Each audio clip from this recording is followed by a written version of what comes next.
What is up guys, MKBHD here, and this video is for all of you who saw the brand new, completely insane looking Faraday Future FF91 at CES and wanted me to compare it to a Tesla and make a little video about it. So that's what we're about to do.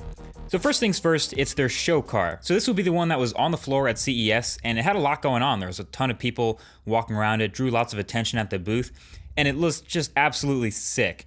The thing isn't eye-full, whether you're a fan of the looks or not. It's definitely eye-catching, but so the taillights go all the way around the back hatch, and the headlights go all the way around the front, and it's just really modern looking. This silhouette kind of seems like a stretched out Tesla Model X. Like if you stretch one sideways and added a bunch of new features to it, that's kind of what it reminded me of. Still all electric, still with the battery pack in the bottom, still with the motors between the wheels, but there's a ridiculous amount of new sensors and displays and just things that they've added to it to be different. Like there's a radar LiDAR blaster that comes up from the front trunk, which I guess would make the trunk a little smaller there.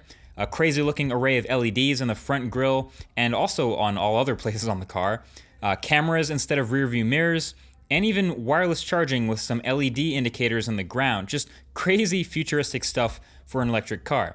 But this is all just a show car. As much as you want to talk about it and claim it's your product, it's CES. This isn't a working car. And a lot of people love to point that out. But Faraday Future did bring some working prototypes of the FF1 to CES this year. A Beta Car 1 for the self-driving and self-parking demo, and a Beta Car 2 for a little performance and driving demonstrations. And this is where a lot of the comparisons to Tesla came into my mind when I went through these. It's obvious there's a lot of Tesla in the car's DNA. They have plenty of former Tesla employees at the company, obviously, but they did some legitimate work to make this different. So for the autonomous driving part, yeah, it had the summon feature, just like Tesla, but this car actually apparently looked around a parking lot for an empty spot, and then when it found one, it backed into it without touching any of the other cars, and the driver didn't have to touch the pedal or the wheel during the whole process, which is really cool from the passenger side. And then for the performance part, I don't know if you've seen the numbers for this car, but they're insane. You know, the 130 kilowatt hour battery pack, 1,000 plus horsepower, 300 plus mile range, and a 0 to 60 mile per hour time of a stupid fast 2.39 seconds, which would make it the quickest production car in the world if it was in production. But yeah, I got to demo that, and I think the reaction kind of speaks for itself. All right, so I can pretty much guarantee it's the fastest car you've ever been in. Yeah. Well, yeah. 0 to 60? Yeah. 0 to 60 is the quickest for sure. Yeah. Do some sweepers here, so you can feel that the car really is very smooth, graceful.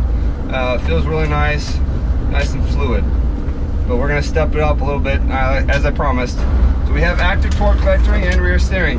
As you can see, the car really turns in nice. Wow. So it's very agile. As soon as you turn the wheel, the driver has confidence that the car is gonna turn. Now we're gonna do a lane change. So what I need you to do, someone needs to tell me now. You gotta tell me when to turn. Okay. All right, you ready? I'm ready. Okay, tell me now. Now. Not bad, right? You guys ready for the big event? I'm ready. A little bit of a launch. All right, Yeah. hold on. Seat heads all the way against the seat rest. You guys ready to go? Mm-hmm.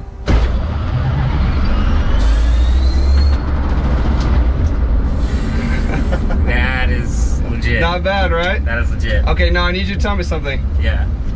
Faster than your Model S P100D? Cannot confirm, but probably. Yeah, there we go, there we go. I can, because we measured it back to back, 2.39 seconds. That felt like it.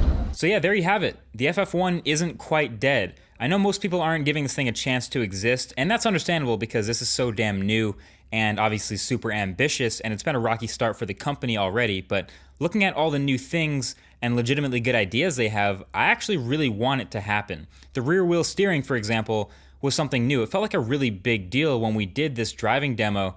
Despite being a big car with a really long wheelbase, the rear wheel assisting by turning up to 3.5 degrees in addition to the front turning gives this car like a super tight turning radius. So that lets you handle much tighter corners, and you could really feel the difference in the car. And then there was just all sorts of other little stuff, like the dual fins at the top of the show car were said to be for dual radios that would be used for the car's connectivity.